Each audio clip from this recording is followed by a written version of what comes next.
Today's discussion is slightly different than normally we do.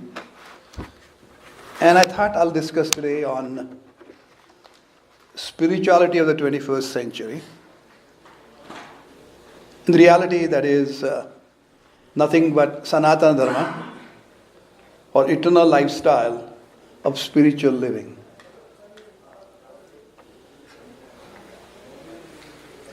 As Ned has reminded us many times, Swami Vivekananda, the enlightened individual and the very first Hindu monk to visit the United States in 1893.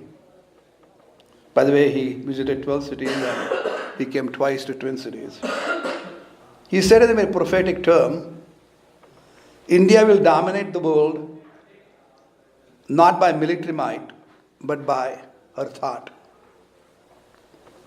Indeed, in these challenging and turbulent times, nearly 125 years later, the spiritual values that have sustained the human beings on the Indian subcontinent for at least 6,000 years, but perhaps many more than that, and have brought us here in the United States, people like us, about 3.5 million Hindu immigrants in the past 50 years, and allowed us to succeed and pursue our professional careers. Hindus have come from different parts of the world, but of course majority of them are from India. The time-tested wisdom crystallized in Bhagavad Gita, Upanishads, and many other scholarly texts, these new immigrants, now settled down as American citizens, share that freely with other Americans, the early immigrants. Their common practices such as yoga and meditation have inspired many Americans to seek peace and contentment in their own lives through such practices. Many individuals are moving away from dogmatic religions which have often transgressed the time-honored traditions of spirituality to their detriment. References Chandler's. Besides moving away from such traditional faith traditions, some of them are even pronouncing that they're no longer religious, but instead are simply spiritual. The short form that is used these days in the media is called SBNRs, spiritual but not religious. The number of Americans who do not identify with any particular religion has increased from 15% in 2007 to 20% in 2012 and continues to grow according to the Pew Research Center. I'm waiting for report in 2017. 1/5 of United States public and 1/3 of the adults under the age of 30 are reported to be unaffiliated with any religion. However, they do identify as being spiritual in some way. Of those religiously unaffiliated Americans, 37% classify themselves as spiritual but not religious. 68% of those do believe in God, and 58% feel a deep connection to earth. Demographically, research has found that the religiously unaffiliated population is much younger and predominantly male, and 35% are between the ages of 18 and 29. Conversely, only 8% of religiously unaffiliated individuals are 65 years or older. Among those unaffiliated, with organized religion as a whole, 56% are men and 44% are women. Spirituality has a much clearer definition than any organized religion which tend to follow certain dogmas.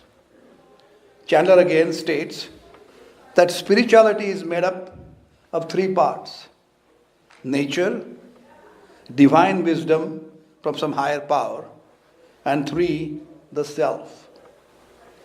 Marler et al. Reported in the Journal of Scientific Study of Religion in June 2002 that increased popularity of study of religion trends towards de-institutionalization, individualization, and globalization. Spiritual but not religious is a popular phrase and used to self-identify a life stance of spirituality that takes issues with organized religion. Day in 2013, in her book of Social Identities Between the Sacred and Secular, that book that she edited, states, spiritual but not religious is not just about rejecting religion outright, but not wanting to be restricted by it and not considering it as the sole of the most valuable means for furthering individual spiritual growth.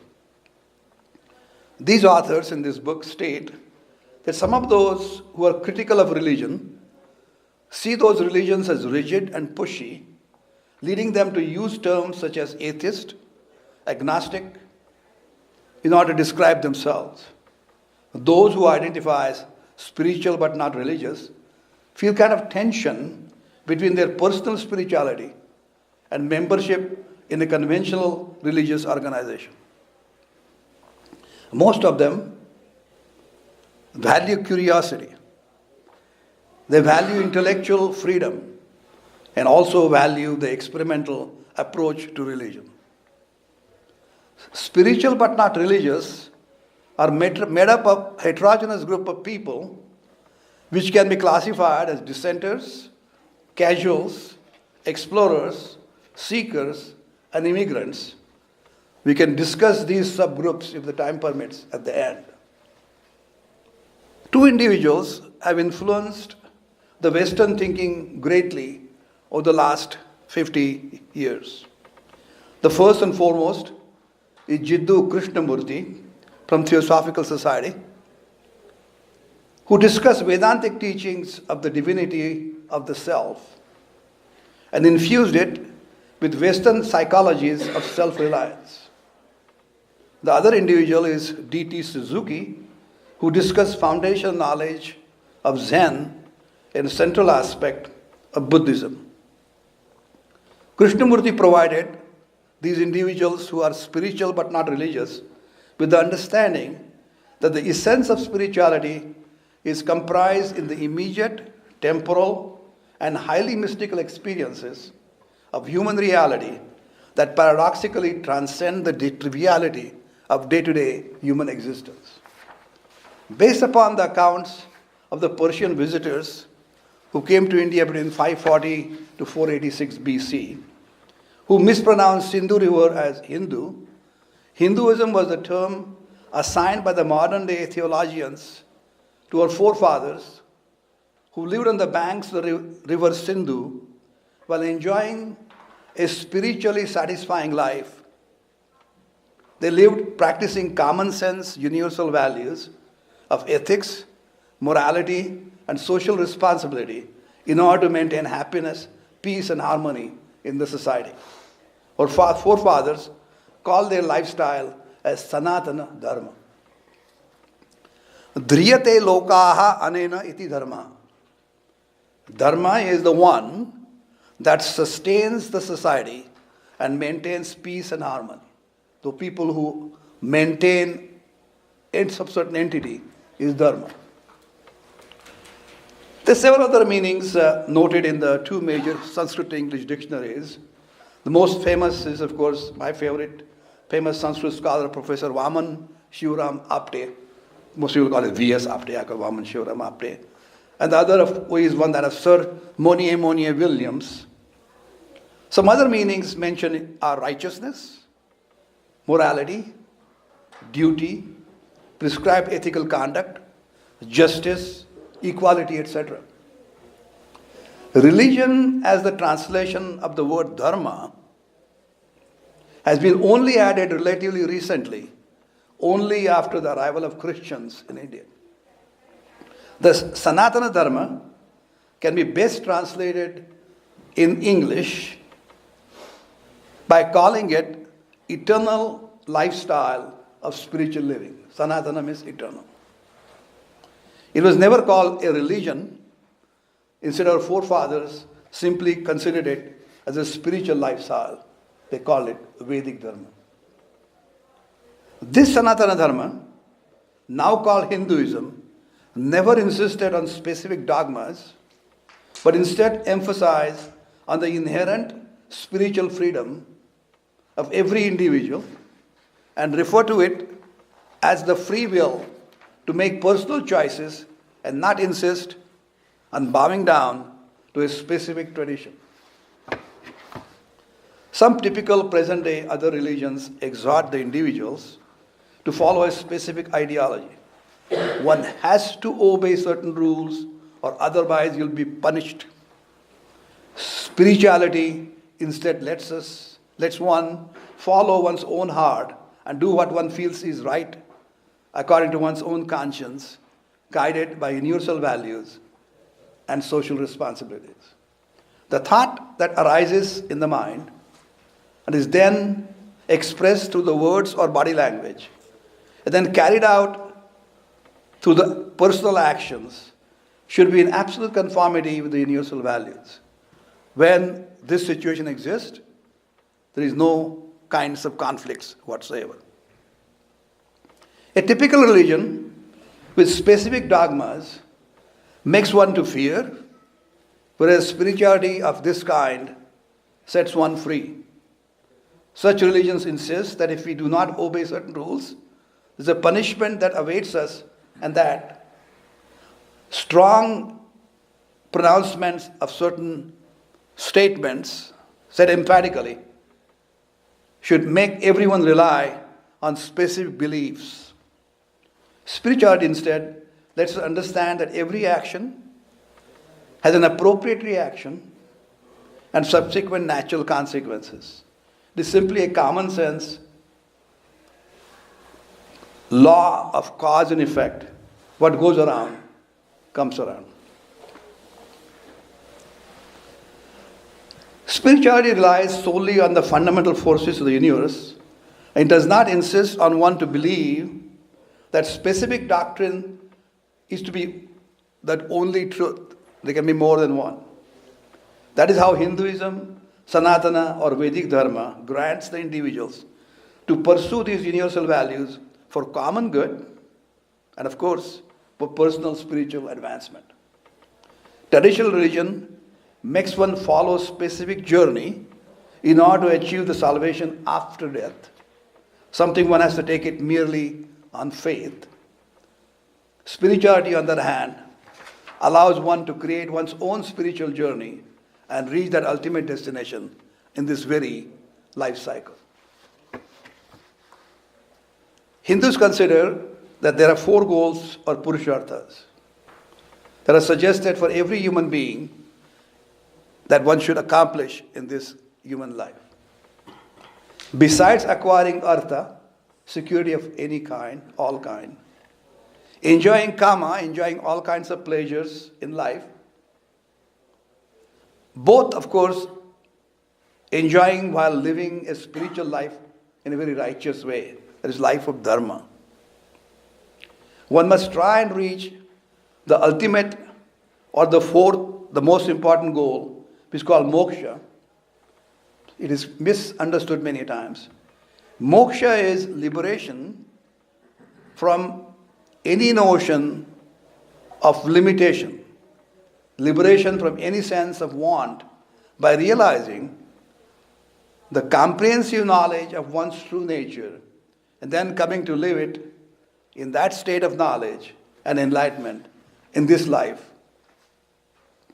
Hindu faith tradition believes in reincarnation or rebirths in order to complete the incomplete goals or the missions for any human being, besides making restitution for prior mistakes or enjoying the pleasures for the past good deeds.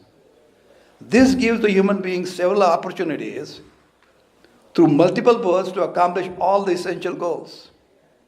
Besides, Gita states, that if the final goal of moksha is not accomplished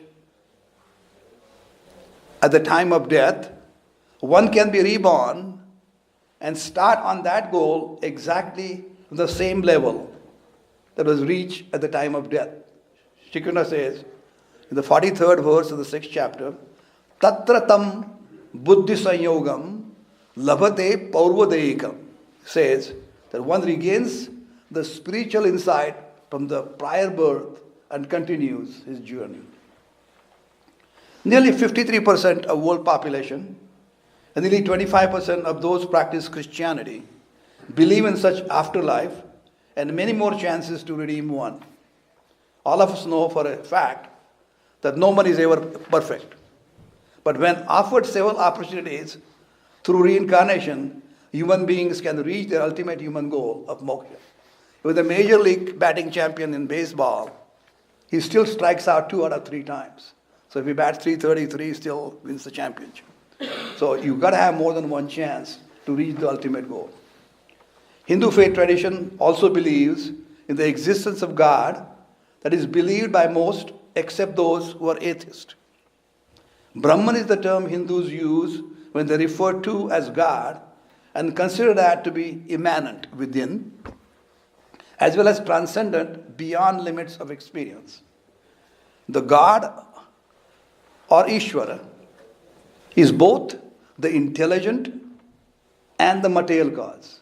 Sanskrit for intelligent called nimitta karana, and material cause in Sanskrit called upadana karana.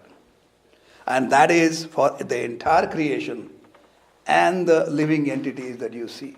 What it means, if there was nothing existed before God, and the God is both the intelligent and the material cause, God certainly did not go to Menards or Home Depot or any other departmental stores, but produced the living beings and the entire creation from within, making each and every one of us as divine. The ultimate purpose then, or the fourth goal or purushartha of the human existence, as noted earlier, is to rediscover that wisdom of our inherent divine nature through personal teachings from the enlightened living teacher or guru. Guru typically takes, a traditional teacher typically takes the disciple who's ready to realize the knowledge after acquiring the clarity of vision. And that comes through understanding that you like something which is fine, enjoying that is fine, but getting overly attached, addiction is bad. Having a self-pride is good, but developing ego is bad. Recognizing that everybody goes through the pain and discomfort as well as pleasures and enjoyment, but taking it in stride is a part of developing the clarity of vision. When the student or the disciple is ready, this traditional guru gradually takes the student to a certain level, and then the student continues his journey on his own, periodically checking with that teacher. For example, in the beginning, when you start the teaching with the traditional teacher, he'll teach you lakshana vakya. That means artha or meaning. That means what he tells you is consciousness is Brahman, pradnyanam Brahma. So basic word is Aitari Upanishad. I'll give the references, I'll give the exact number. Later on, when the education continues with the traditional teacher, he comes to realize that the student has reached certain level of understanding, and on the graduation day, convocation days, as described in Taittiriya Upanishad, he says, Tattvamasi, you are it. Brahman and Atman are the same. Continue your study. It's also repeated in Chandogya Upanishad.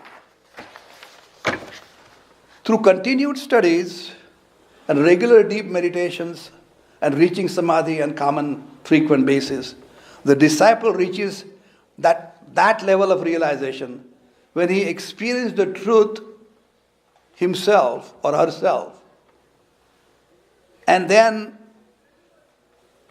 describes what called anubhava vakya, that means a statement of direct experience. He says, aha, ayam atma brahma. This is Atma. This is Brahman. I can feel it, and you feel it when you reach the level of samadhi. And living with that knowledge, living with that clear conviction all through your life, when the individual continues his mortal life, he continues to have a trupti garjana. That means he shows a satisfaction in his life. A typical person, of course, describing it is Yajnavalkya with Maitreyi and the Aranyaka. In Brihadaranya Upanishad, he says, Aham Brahmasmi. So he takes him from Lakshana Vakya, Upadesha Vakya, Anubhava Vakya, and then Trupti Garjana, where he shows a comfort at that time. The seeker is constantly seeking to discover one's identity and asks during the learning process, who is he who is expressing so constantly through my own body? Only through the transcendental experience, through deep meditation and samadhi, can the seeker achieve the direct moments of that realization. It's not you getting the knowledge, but realizing knowledge as already existed. You see, Sri Krishna is told by Arjuna, Nashto moham smrutir labda. My delusion is gone, my memory has come back. Karishye vachanam tava. So that is what in the 18th chapter he mentioned. Consciousness is the single living energy that plays through all the creatures and inanimate creations and is identical to God. It's very easy to see common identity between yourself and your children.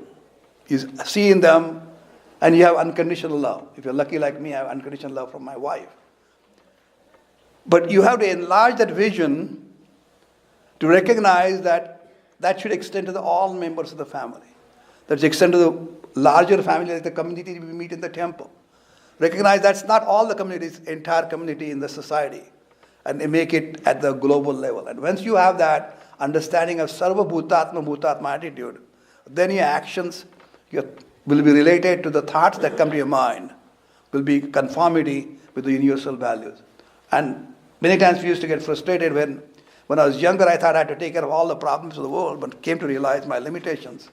Also accepting the fact that those problems will be taken care of by multiple of people who have the same divine energy within themselves. Now, one more aspect of it. We talked about the self, knowledge from the teacher. Spiritual but not religious created new opportunities for women to veer away from the androcentrism of the Abrahamic religions and blaze their own spiritual paths. Many of the themes that are quintessential to feminist, spiritual, and religious thought are also embodied in ecological spiritualities.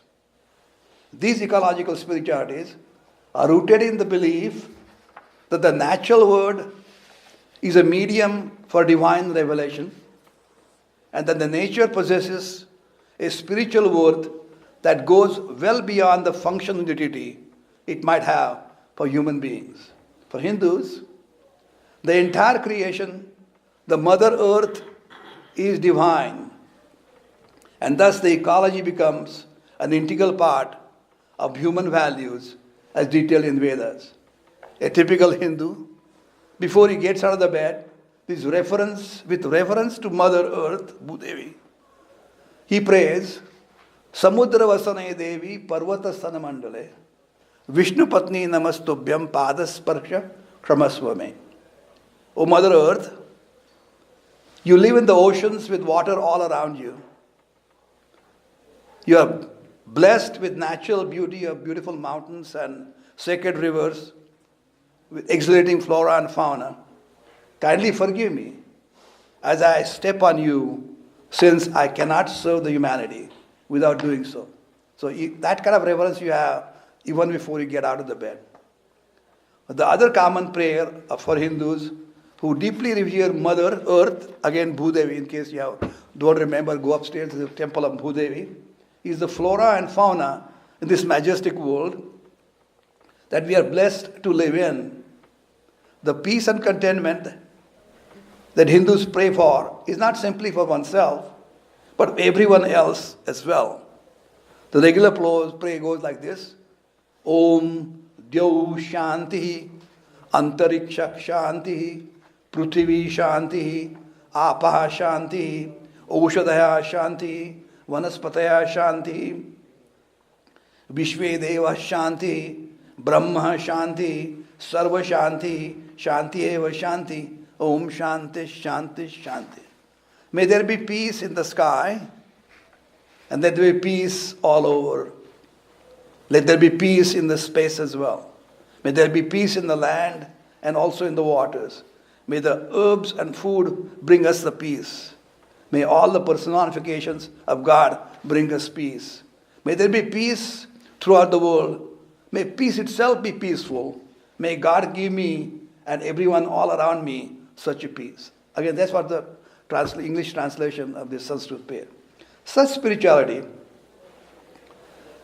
is indeed the perfect solution in the 21st century. And we are blessed to have been brought up in that tradition.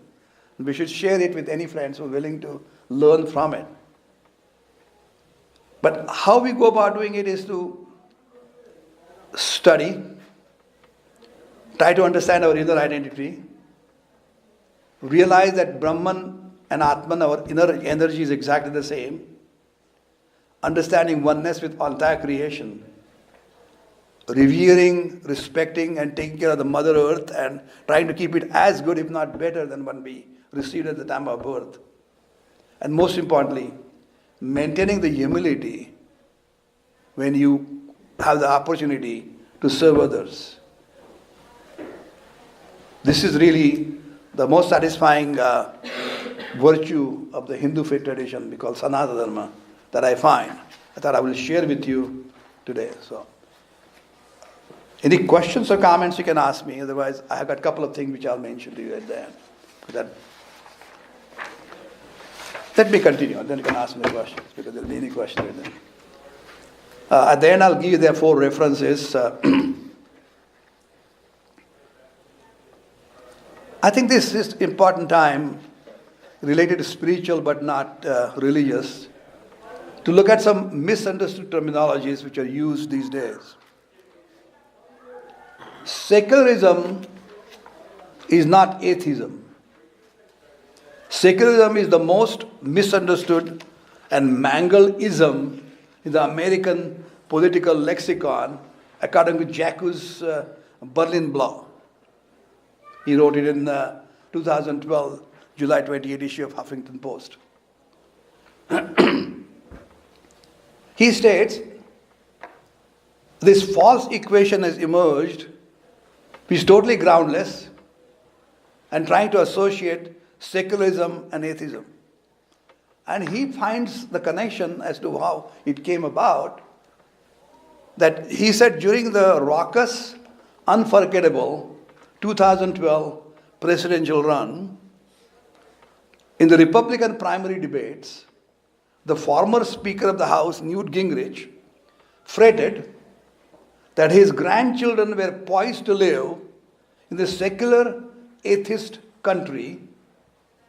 He was potentially one to be dominated by a radical Islamist and with no understanding of what it once meant to be an American. End of quotes. By intentionally blurring the distinction between atheism and secularism, the religious right led by Gingrich might have succeeded in drowning the true facts, both during the debate and also subsequent discussions on the news media. But that did not affect the smart and vigilant citizen who recognized that this statement is absolutely untrue and simply represented a purposeful distortion for a personal political gain. So let's look at the correct definitions of each of these words for ourselves. Atheism is a term that covers a wide variety of schools that ponder or posit the non-existence of God. God doesn't exist. These are atheists. Among the scholars, there's a fascinating debate about precisely when the atheism arose. One compelling theory is that the non-belief as a coherent worldview developed within Christian theological speculation in early modernity, when they're questioning whether God really exists. Secularism, on the other hand, has nothing to do with metaphysics at all. It does not ask whether there is a divine realm. Secularism does concern itself with the relations between church and state. At the core, secularism is deeply suspicious of any entanglements between government and the religion. I don't know with the present Supreme Court how it's going to go, but I'm just describing it. Secularism, in general sense, does not necessarily mean exclusion or absence of religion, except for those who are simply atheist. Secularism simply means equal validity or acceptance of all religions without creating any hierarchy or validity. At the institutional level, secularism means that institutions, politics, and practices are free from a religious interference or outright influence. One can generalize that all atheists are secular, but not that all secularists are atheists.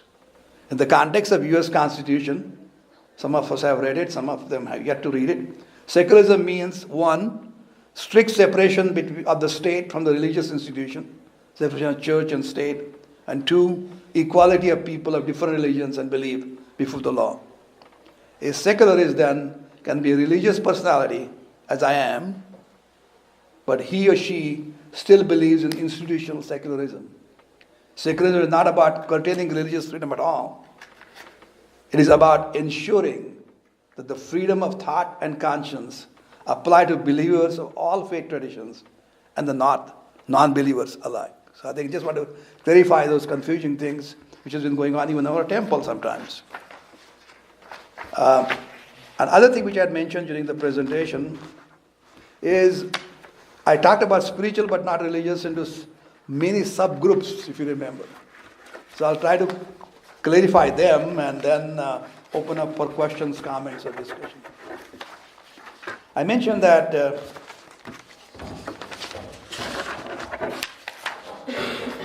spiritual but not religious are made up of heterogeneous and different typologies, and reported by Linda Mercadante in 2014. She categorizes that into 5 distinct categories. It's in the book called Belief Without Borders, like Doctors Without Borders. Inside the Minds of Spiritual but Not Religious. It's a New York publication from Oxford University Press. 1, dissenters. SBNR, dissenters. These individuals are who are the most, but make conscious effort, these individuals make conscious effort to veer away from institutional religion completely. This could be triggered, according to her, by adverse personal experiences. Most of these, however, are overtly skeptical of religious institutions and of the view that religion is neither useful nor necessary part of individual spirituality. So that's the first group, totally dissent from organized religion. Second group is called casual SBNR. These are the individuals who see religious and spiritual practices as primarily functional. Spirituality is not an organizing principle in their lives. They consider that to be used as needed basis for bettering their health, relieving stress, and for emotional support. As in medicine we call PRN basis. Prasad? As needed, PRN. This is a therapeutic spirituality to be used when needed. So we talked about dissenters and casuals. The third group is called explorers.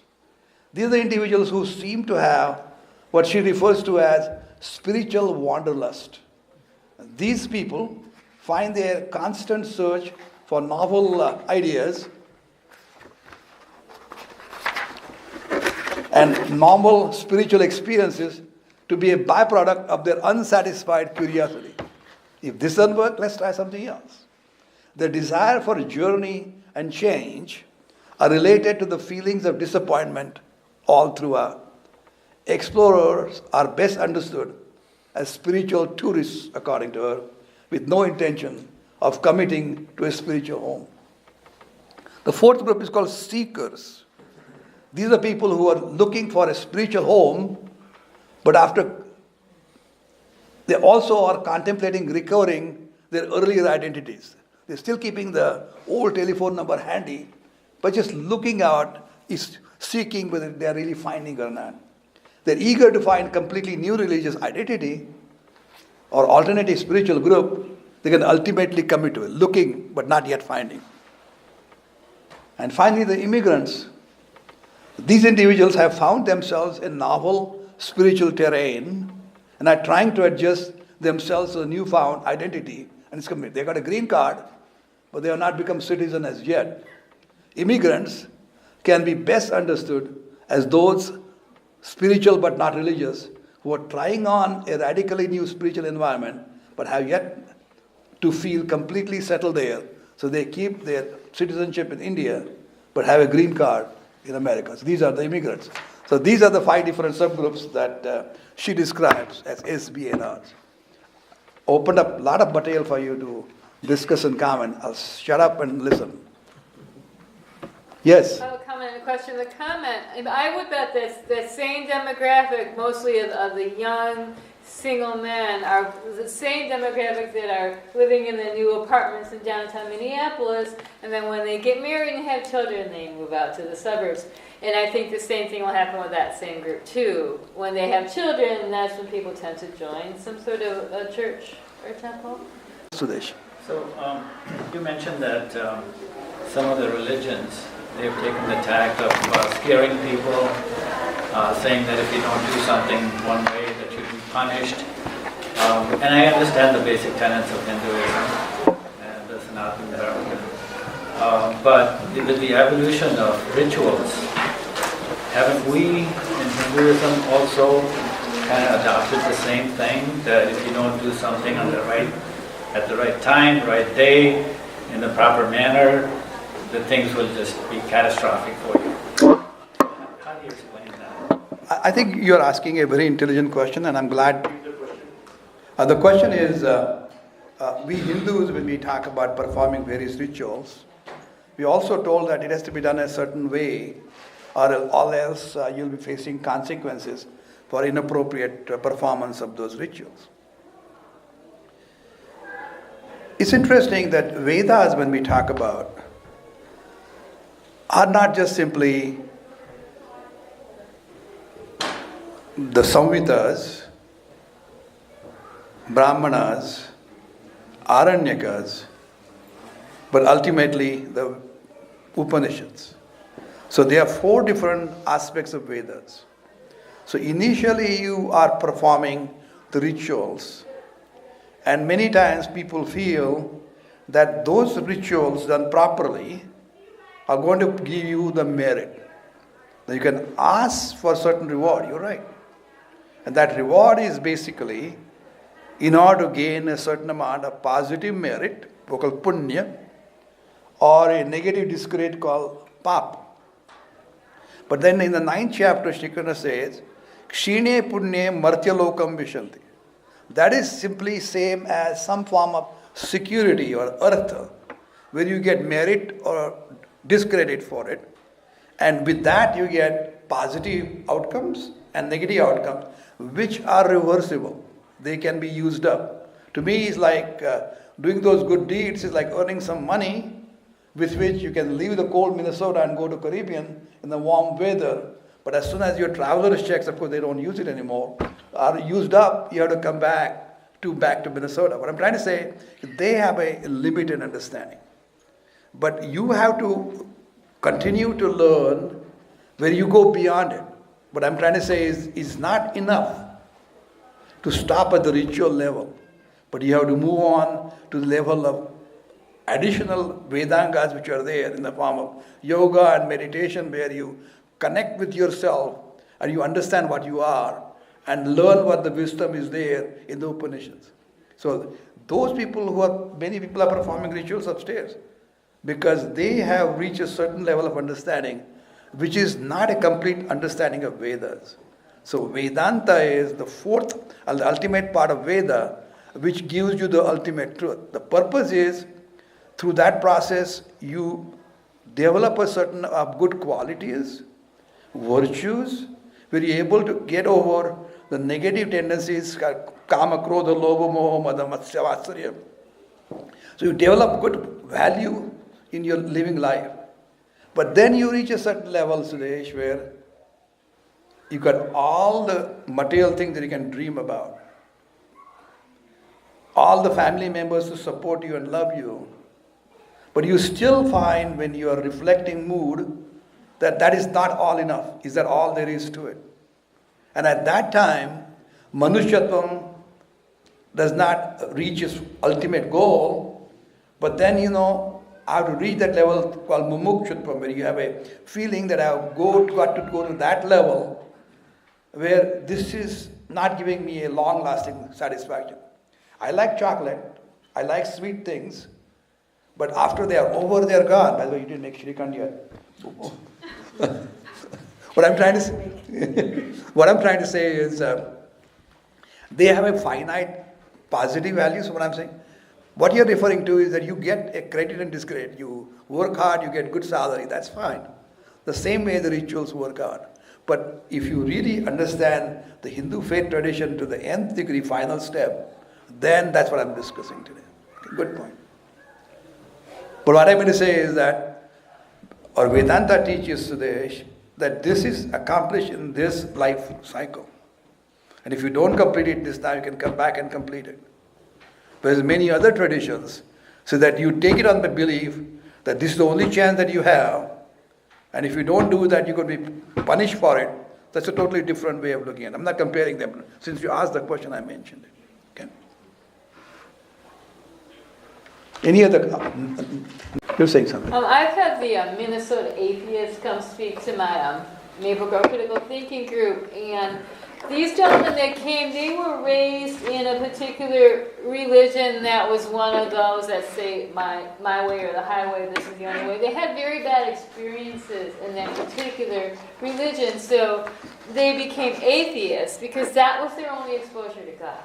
And it was a negative one. But yet, they had this organization called the Minnesota Atheists because they, even without that particular religion, they still have that need for community. Sense of community, that's good, yeah.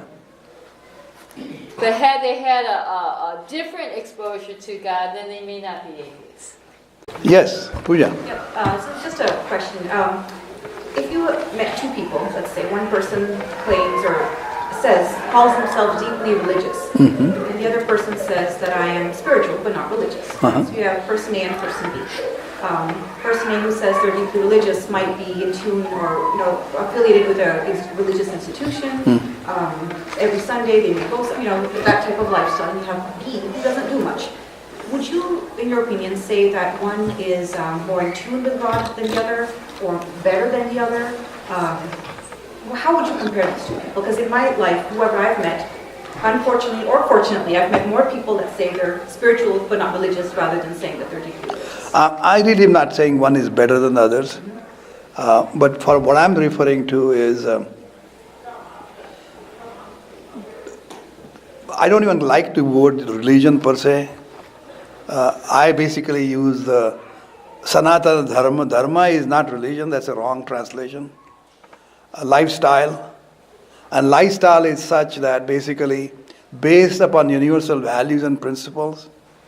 The way to find happiness from my point of view, there are certain universal values that nobody can deny.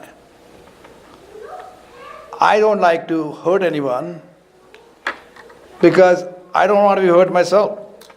So that becomes a universal value. So I don't want to be lied to, but I don't want to tell anybody untruth either.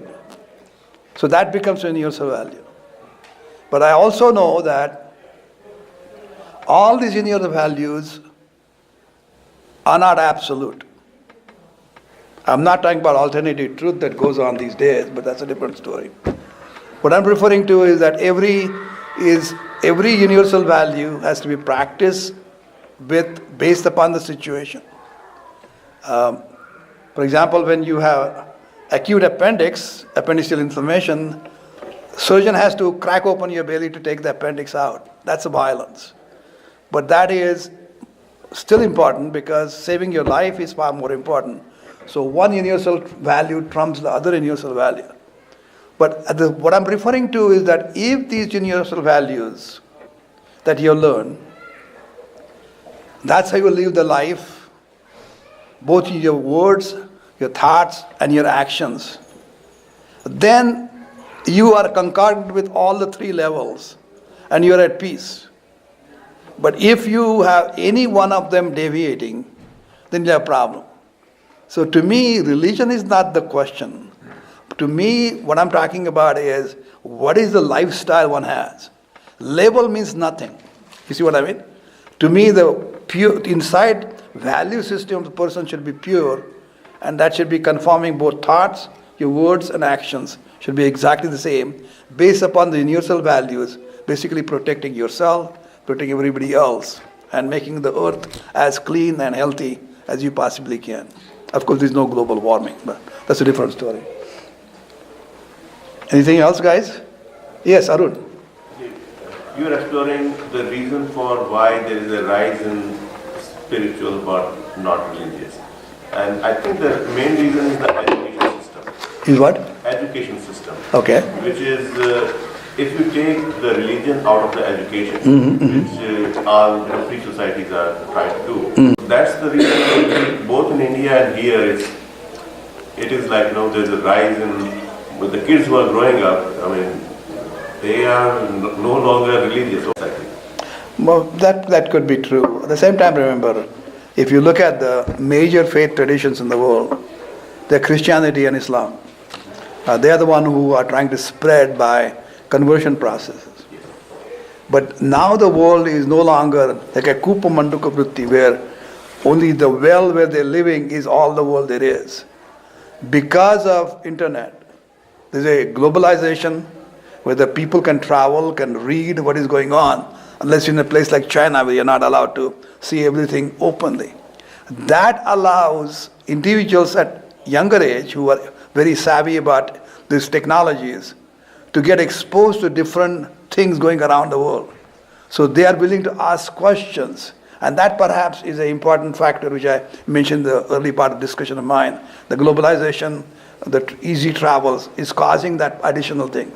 As far as what you refer to in India is because our Hindu tradition, practice in India, has lost the way of learning the true understanding about our Sanatana Dharma. Because as Sudesh was saying, most of the upbringing in India is related to rituals. It is not because they are going to a level of understanding what the Vedanta talks about. So only when you have those gurukulas, then you will have that knowledge. Ever since the Britishers came, they separated the temple from the community. They allowed the temples not to have all the activities that used to take place in the past in the temple. All the barter system took place in the temple. All buying and selling took place in the temple. Community support system was in the temple. So going to temple was an integral part of every community that grew up at that time. East Indies Company prevented from temples to do those activities and insisted only they will remain religious. And of course, even the sun, which is pleasant and healthy in the early morning hours, when it goes to the top, becomes hot at noon. Of course, not in Minnesota anymore. What I'm trying to say is the people in power, Brahmins and Kshatriyas, misuse their powers to the detriment of the other people in the community. So that created a problem. And so what we have to do is, we can't worry about them at the present time. Only thing, as a table lamp, you have to make sure the table is lit. Our responsibility is individually, our family, and extend the family to the community and the people that you come in contact with. So don't worry about the rest of it. You cannot change the whole world, but certainly can influence the people or the environment where you are in. So if everybody takes that responsibility and does that dutifully for personal satisfaction, I think we'll improve. I'm always optimistic. Anand, you didn't say anything, so that's the last comment. I thought it is a little bit like repeat and replace in this sense that you are repealing religion and replacing it with spirituality, in a certain sense. And so, so the question comes up, what is religion? To me, it is three things: God, metaphysics, and a prescription for happy and purposeful life. Okay. If you take out the first two, you got spirituality. So selfless service without being encumbered by whether my God is better than your God, whether my God is the same as your God. karma philosophy is true or not, without being encumbered by all those considerations, is spirituality. Religion is doing selfless service, but with 50% of the time spent on God and metaphysical considerations. So I think perhaps the young people don't find any use for God and metaphysics. Everybody has their own God. Christians feel differently about how this universe was created compared to Hindus, and nobody really knows. So why bother to focus there? Why not focus on practical living? Absolutely right.